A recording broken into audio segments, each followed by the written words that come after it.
Halo, assalamualaikum warahmatullahi wabarakatuh. Alhamdulillah wassalatu wassalamu ala rasulillah amma ba'du. Gimana kabarnya semua pada malam ini? Insya Allah kita akan lanjutkan materi kaidah fikih kita, yaitu kaidah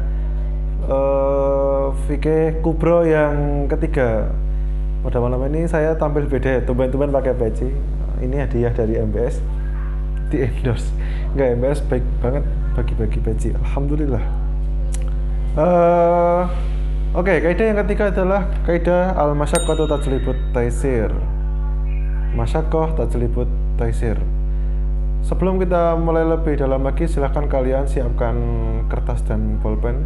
Ketika nanti ada poin-poin penting, silahkan kalian catat aja karena ini nggak ada di kitab. Saya sarah dari pikiran saya sendiri. Ya, nggak pikiran saya sendiri, atas ilmunya sudah pernah saya pelajari dan sekarang waktunya saya sampaikan kepada kalian semua. Nah, al-masyaqqatu tajlibut taisir. Al-masyaqqah adalah kesusahan, kesulitan, kepayahan. Tajlibu itu bisa mendapatkan atau menghasilkan at-taisir, kemudahan. Nah, bahasa mudahnya itu kesulitan menghasilkan kemudahan. Hal ini tuh sebenarnya sudah nggak asing lagi seperti yang kalian ketahui dalam fikih itu. Ada sebuah hal yang bernama rukhsah, ya kan?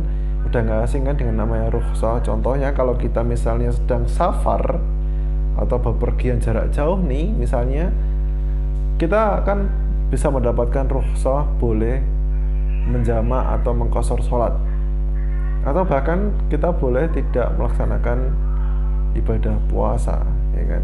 Nah, itu contoh dari rukhsah. Nah, kaidah ini itu mirip-mirip dengan yang disebut dengan rukhsah, sama aja sih.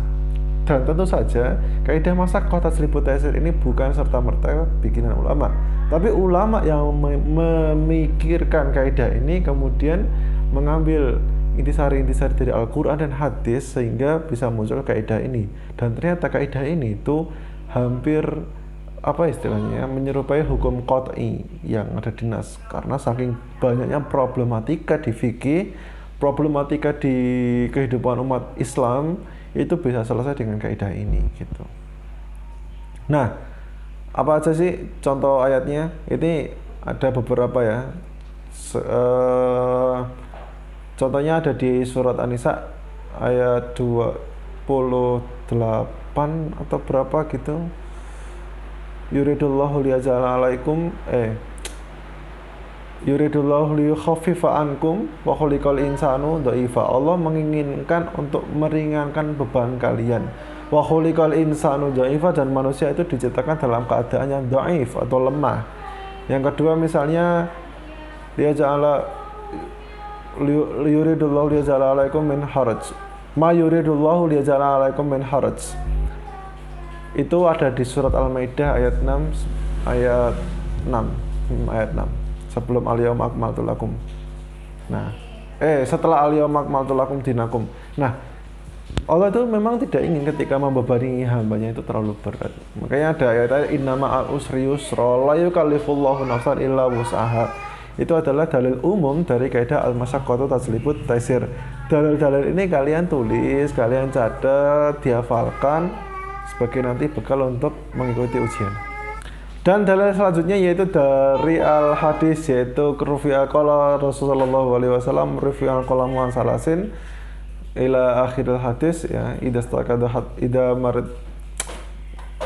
ketika anak kecil sampai balik, ketika dia tidur sampai bangun, ketika dia pingsan sampai siuman. Nah, seperti itu banyak versinya ya. Jadi rufi'al qalamu an salasin ini salah satu contoh hadis kita bisa mendapatkan rukhsah. Seperti hadis juga safar, hadis tentang kita boleh tidak berpuasa ketika sakit, gitu-gitu juga. Itu banyak banget. Al-masyaqqatu tajlibut taisir. Oke, sekarang ada beberapa hal yang masuk kategori masyaqqah atau kesulitan, kepayahan. Jadi nggak semua kesulitan itu disebut dengan masyaqqah, tapi ada beberapa hal yang mana masyaqqah itu berhak mendapatkan keringanan secara syariah ya. Jadi di sini itu tidak seperti kalau kalian itu mengalami masyaqqah, kesulitan ketika mengerjakan ujian, kemudian kalian berhak mendapatkan rukhsah atas nilai yang maksimal. Itu enggak seperti itu konsepnya nggak seperti itu, tapi konsepnya ada beberapa hal inilah yang akan saya jelaskan mengenai masakoh yang seperti apa sih yang bisa mendapatkan rukhsah. Nah gitu. Yang pertama yaitu safar. Kita dalam kondisi safar itu perjalanan. Nah itu bisa dikatakan sebagai masakoh. Nah masakoh yang safar ini memang banyak hadisnya. Ketika kita safar kita boleh menjamak sholat, mengqashar sholat, itu boleh. Itu yang pertama ya, safar. Yang kedua adalah sakit ya. Kondisi manusia mengalami sakit itu memang kadang-kadang atau bahkan seringkali tidak bisa melakukan amal-amal ibadah secara maksimal ya kan. Sakit ini nanti dibagi jadi dua macam, sakit yang bisa diharapkan kesembuhannya dan sakit yang memang tidak bisa diharapkan kesembuhannya. Tapi sekali lagi bukan sakit yang main-main untuk pura-pura izin pulang dari pondok. Itu sakit jiwa itu namanya.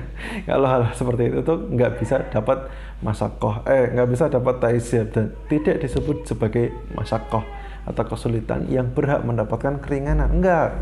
Sakit di sini sakit yang beneran ya, kayak misalnya migrain, covid, atau sakit-sakit lain yang menyebabkan memang kita tidak bisa melaksanakan ibadah. Seperti halnya sakit demam nih, demam banget tinggi yang sampai bikin badan lemes.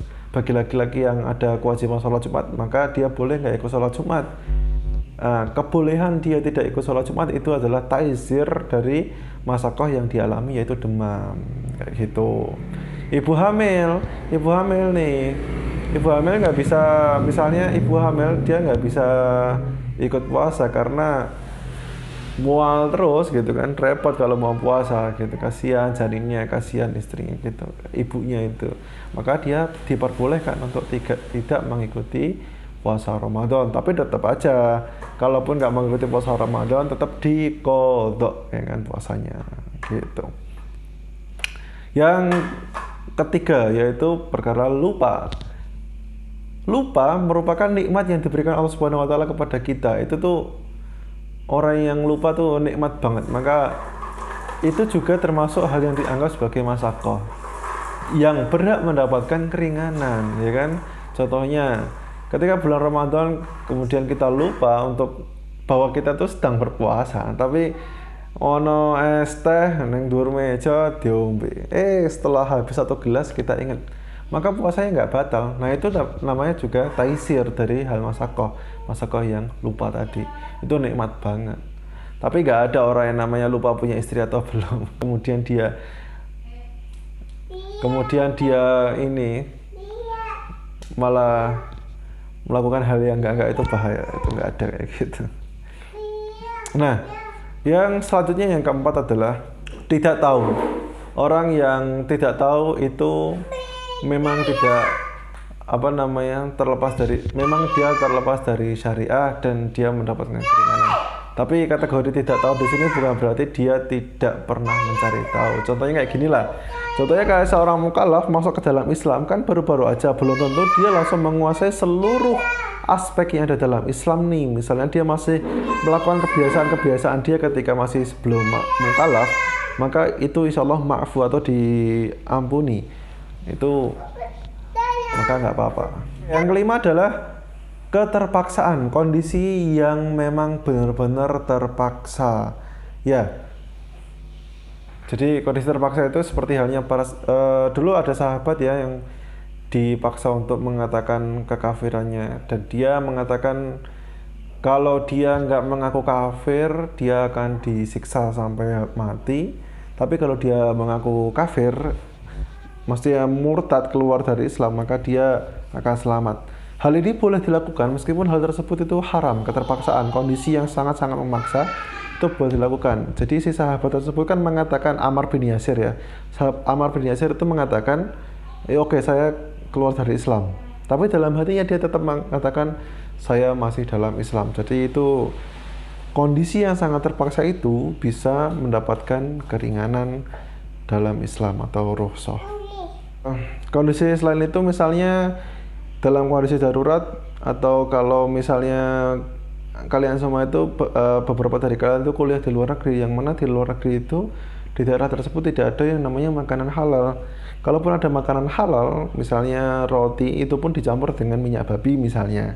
Ya mau nggak mau kita harus makan itu. Kalau nggak makan bisa mati, maka kita bisa mendapatkan keringanan makan makanan yang mengandung minyak babi. Ya paling nggak makanan itu yang kadar haramnya sedikit lah. Nah, kurang lebih seperti itu. Itu juga sebuah kesulitan tapi menimbulkan kemudahan, bisa mendapatkan kemudahan. Nah, yang selanjutnya adalah nomor 6, 7, umumul balwa. Umumul balwa itu halnya apa ya? Umumul balwa itu sesuatu yang bisa dimaafu dan udah mafhum itu. Kalau itu dimaafu, contohnya kayak gini. Mafhum maksudnya kayak udah sulit banget untuk dihindari gitu loh. Misalnya kan teman-teman perempuan ini kemana-mana pakai gamis gitu kan. Nah sementara kalau jalan tuh gamisnya kan nggak selalu terkena benda-benda suci, benda macam-macam lah. Misalnya lewati debu, tanah, kemudian tempat-tempat yang mungkin tempat-tempat yang dia lewati itu terdapat kenajisan tersendiri, ya kan? Terdapat najisnya tersendiri. Tapi hal itu memang kan nggak diketahui ya, itu sangat sulit dihindari. Yang mana gamis itu kan menjulur ke bawah sampai bawah, ya itu namanya umum bawah. Maka yang kita nggak tahu dari benda apa yang sudah dilewati oleh gamis tersebut, insya Allah itu masih dianggap suci. Nah keringanannya itu masih dianggap suci dari masakoh yang memang masakohnya adalah tidak tahu apa yang dilewati itu.